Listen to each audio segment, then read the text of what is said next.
Temptation isn't sin, indulging it is.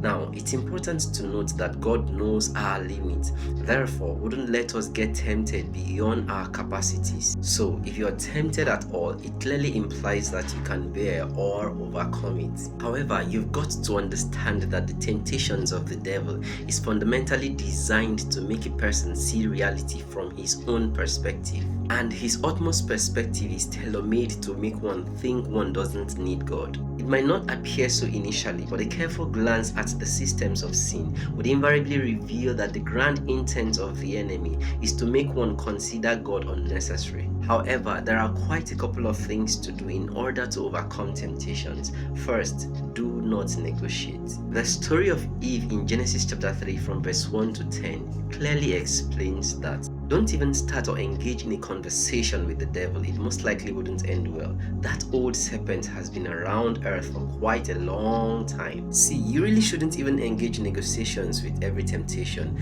The best approach sometimes is to feign ignorance towards the temptation and the tempter. Considering the fact that attention breeds growth, anything you give attention to generally tends to experience growth. Number 2, check your stuff.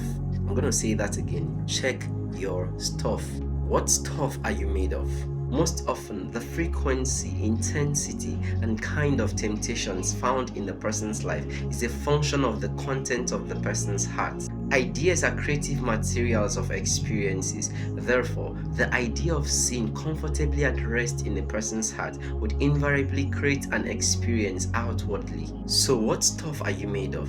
Jesus made a fascinating statement which blows my mind whenever I come across it in John chapter 14 verse 30. He said, "Hereafter I will not talk much with you, for the prince of this world cometh and hath nothing in me." He knew it was time to go through the final test, and the devil was certainly going to show up to check if his properties and proclivities had roots in Jesus. But Jesus had carried out an introspection, therefore could boldly say, "He had nothing in me." Is your conscience clean enough to afford you the effrontery to make such claims? If no, then you really should check your stuff. You can't continue frolicking around sin and hope to make meaningful progress in your walk with God and life generally. No, it doesn't work that way. Around this arena, you can't eat your cake and have them back. By the way, whatever looks like progress in the direction of sin is only progress in the wrong direction. That's worse than being static, because you would have expended resources and energy